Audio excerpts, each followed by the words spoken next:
बिस्मिल्लाहिर्रहमानिर्रहीम, अस्सलाम वालेकुम। तो अल्हम्दुलिल्लाह हक पे बोल की एक और पेशन गोई सच साबित हो रही है। चंद दिन पहले ही आपको याद होगा कि मैंने एक वीडियो बनाई थी और आपको बता दिया था जब इमरान खान ने फैसलाबाद में पाकिस्तान फौज के सिपा सलार के खिलाफ जहर उगला था, उसी दिन हमने आपको इन्फॉर्म कर दिया था कि पंजाब इनके हाथ से अब निकल जाएगा। वजह यह थी कि चौधरी शुजात हुसैन से अंदर खाते मुलाकातें हुई थी और माफिया तलाफियां भी हुई थी कि जनाब हमें माफ कर दें, अब मजीद हम इमरान खान के साथ नहीं चल सकते। तो आज चिश्तिया में इमरान खान साहब ने एक फ्लॉप शो किया। कितने लोग थे ये तो मैं खैर नहीं बताऊंगा, लेकिन आपको इमरान खान ने इस जलसे में जो सबसे अहम बात की है उसके बारे में बताता चलूं कि खान साहब का कहना है कि मुझे मालूम हुआ है कि हमारी पंजाब हुकूमत को गिराने की कोशिश की जा रही है। चिश्तिया में जलसा आम से खिताब करते हुए इमरान खान ने कहा कि पाकिस्तान बदल चुका है, अब लोगों में शऊर आ चुका है, अब खूनी इनकलाब नहीं बल्कि वोट के जरिए इनकलाब आएगा। बाकी इन्होंने वही बातें की,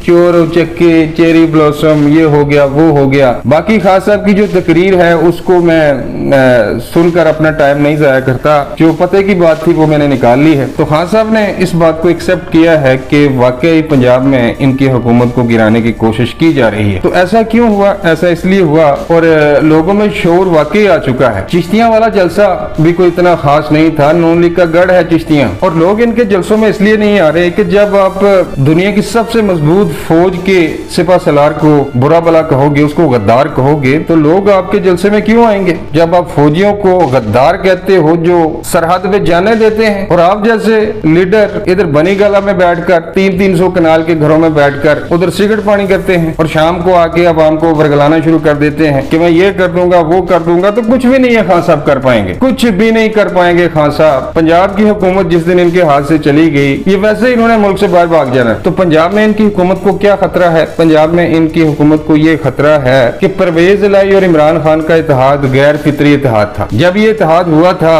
तो उसी वक्त नाकदीन ने ये कह दिया था कि ये ज्यादा देर तक ये इत्तेहाद नहीं चलेगा। वजह ये थी कि खान साहब तो परवेज इलाही के बारे में ये कहते रहे हैं कि ये तो पंजाब का सबसे बड़ा डाकू है, और फिर इन्होंने खुद पंजाब के सबसे बड़े डाकू को, मैं नहीं कहता, ये खुद कहते थे, पंजाब के सबसे बड़े डाकू को पंजाब का वजीर आला बना दिया। इनके बेटे को मोनस इलाही को ये अपनी काबीना में शामिल नहीं करते थे कि मैं नहीं शामिल करूंगा, किसी और का नाम ले आओ, ये बंदा मुझे पसंद नहीं है। दूसरी तरफ परवेज इलाही का नैपियम वाला बयान भी आपको याद होगा। तो ये दोनों जमातें सिर्फ अपने जाती मफाद के लिए इकट्ठा हुई थी। अब हुआ ये है कि खान साहब अपने जलसों में पाक फौज के खिलाफ जहर उगल रहे हैं, शहीदों के खिलाफ जहर उगल रहे हैं। एक तो ये वजह है, और ये चाहते हैं कि इनकी जमात के जो दूसरे लीडरान हैं वो भी इनके इस बयान को ऑन करें। तो परवेज इलाही का आप माजी देख लें, परवेज इलाही तो एस्टेब्लिशमेंट का बंदा है, ये तो एस्टेब्लिशमेंट के बगैर एक कदम नहीं चल सकते। अगर ये एस्टेब्लिशमेंट की मुखालफत करते हैं, इमरान खान का साथ देते हैं, तो इनकी जो चंद सीटें ये निकालते हैं पंजाब से,